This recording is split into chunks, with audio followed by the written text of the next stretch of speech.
ఈరోజు నేను ఇక్కడికి వచ్చింది మళ్ళీ పడకేసినటువంటి నిర్మాణ రంగాన్ని పైకి తీసుకురావాలి అనే ధ్యేయంతో నేను ఇక్కడికి వచ్చాను.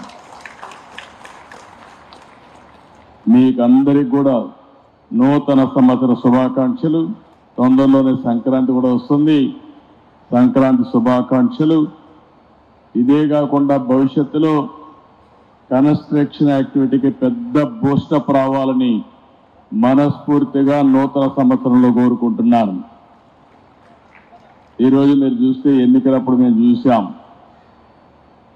నిర్వీర్యమైన రాష్ట్రం, ఎక్కడికి పోయినా సమస్యల వలయం, అన్ని రంగాలు కూడా పతనావస్థకు చేరిపోయినాయి. నిర్మాణ రంగం అయితే అడ్రస్ లేకుండా పోయే పరిస్థితి వచ్చింది.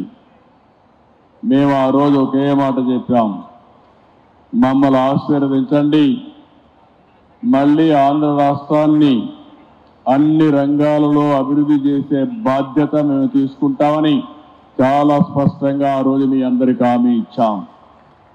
మా హామీలు నమ్మారు. ఎప్పుడు చరిత్రలో నేను చాలాసార్లు ఎన్నికల్లో పోటీ చేశాను, కానీ స్ట్రైక్ రేట్ చూస్తే 93%, అంటే పెట్టిన అభ్యర్థుల్లో 93% గెలిచారు. అదే సమయంలో 57% ఓట్లు కూడా వేశారు. ఆ నమ్మకంతోనే మేము వచ్చిన వెంటనే మీరు ఒక్కసారి ఆలోచిస్తే పునర్నిర్మాణం ప్రారంభించాం. ఎటు చూసినా విధ్వంసమే, ఎటు చూసినా అంధకారమే. ఎటు పోవాలంటే కూడా ఇప్పటికి కూడా మాకు ఇంకా చాలా సమస్యలు ఉన్నాయి. కానీ అడుగడుగునా ప్రతి ఒక్కరోజు కూడా ఆలోచిస్తున్నాం.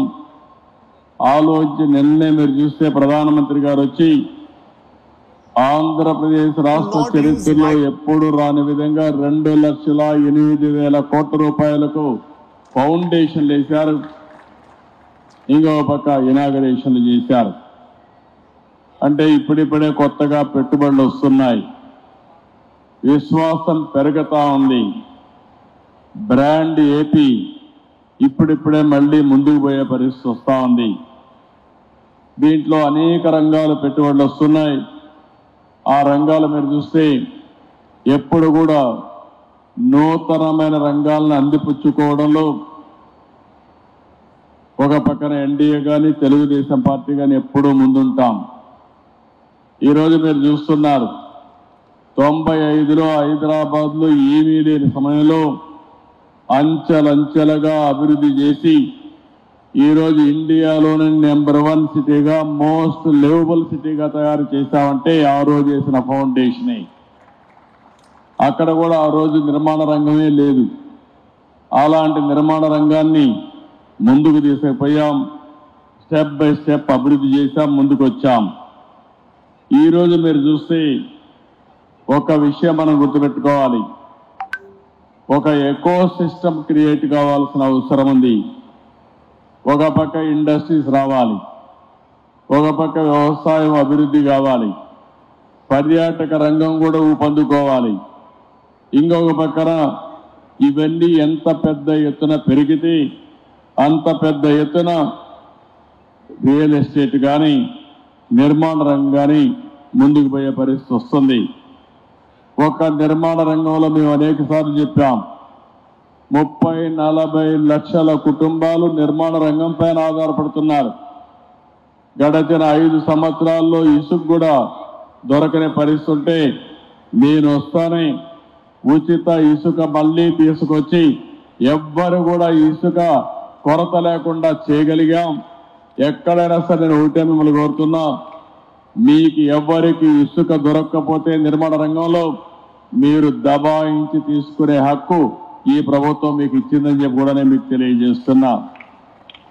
ఈరోజు ఇక్కడ చూసినప్పుడు ఈ సంస్థ కూడా 1995లో ఏర్పాటైంది. ఆ సంవత్సరం నేను హైదరాబాద్లో మొట్టమొదటిసారిగా ముఖ్యమంత్రిగా నిర్మాణ రంగాన్ని కూడా ప్రారంభించాం, డెవలప్మెంట్ స్టార్ట్ చేశాం. అక్కడి నుంచి అంచెలంచెలుగా పెరిగింది. ఈరోజు ఇంకొక పక్కన మనం చూస్తే రియల్ ఎస్టేట్ రంగం 7.3%, ఈరోజు జీడిపిలో ఉంది. ఇది 2047కి 20% పెరుగుతుందని, $5.8 ట్రిలియన్ ఆర్జిస్తుందని చెప్పి కూడా ఒక ఎస్టిమేట్ తయారు చేశారు. ఒక విషయం మనం గుర్తుపెట్టుకుంటే, అన్ని రంగాలు అభివృద్ధి చేస్తే అల్టిమేట్గా ప్రజల జీవన ప్రమాణాలు పెరగాలంటే నిరంతరం నిర్మాణ రంగం అభివృద్ధి అవుతూనే ఉంటుంది. ఒక ఇల్లు కడతాం, డబ్బులు వస్తాయి, మళ్ళా కొట్టేసి ఒక ఇల్లు కట్టే పరిస్థితికి వస్తారు. అంటే ఎవరైనా సరే ఈ సివిలైజ్డ్ వరల్డ్లో, ఒక నాగరిక ప్రపంచంలో నిర్మాణం అనేది కంటిన్యూగా జరుగుతుంది. ఏ సొసైటీ అయితే బాగా అభివృద్ధి అవుతుందో అక్కడ ఈ డెవలప్మెంట్ అనేది అనునిత్యం కూడా ముందుకు పోయే పరిస్థితి వస్తుంది. ఈరోజు ఇక్కడ చూస్తే నేరడ్కో కూడా ఒక పక్క క్రీడా ఉన్నారు, ఒక పక్క క్రీడా ఉంది, ఇంకో పక్క నేరడ్కో ఉంది. మీరిద్దరు కూడా బ్రహ్మాండంగా పనిచేస్తున్నారు. ఇద్దరూ కలిసి ఎప్పటికప్పుడు నిర్మాణ రంగాన్ని అభివృద్ధి చేయడానికి మీరు ముందుకు రండి. మీరే కాకుండా చిన్న ఆర్గనైజేషన్స్ వాళ్ళు కూడా కోరుతున్నా, ఈ ప్రభుత్వం మీకు అండగా ఉంటాం, ట్రాన్స్పరెంట్గా ఉంటాం, రియల్ టైంలో మీ సమస్యల పరిష్కారం చేయడానికి మేము ముందుంటామని చెప్పి కూడా మీ అందరికీ హామీ ఇస్తున్నాం. ఇదే కాకుండా ఈరోజు నారాయణ గారు చెప్పారు, అమరావతి కానీ అభివృద్ధి అయి ఉంటే ఇప్పటికి ఈ ప్రాంతం అంతా కూడా నిలదొక్కునేది. ఒక అమరావతిని పూర్తిగా నిర్వీర్యం చేసి రాష్ట్రంలో నిర్మాణ రంగం అనేది నిలదొక్కోకుండా చేసే పరిస్థితికి వచ్చారు. ఇంకో పక్కన ఎక్కడ చూసినా డెమాలిషన్ చేయడం, భయభ్రాంతులను చేయడం, ఇలాంటి చాలా కార్యక్రమాలు కూడా జరిగాయి. 5 సంవత్సరాలు నేను చూశాను. అన్ని రంగాల కంటే నిర్మాణ రంగం పూర్తిగా దెబ్బతినే పరిస్థితికి వచ్చింది. ఈరోజు మళ్ళీ మీరు చూసినప్పుడు ఈ 7 నెలలే మేము వచ్చిన తర్వాత 7 నెలలు అయింది. బిల్డ్ ఏపీ అనే నినాదంతో ఈరోజు మనందరం ముందుకు పోతున్నాం. నిర్మాణ రంగానికే కాకుండా అనుబంధ రంగాల్లో అన్నిటికీ ప్రాధాన్యత ఇచ్చాం.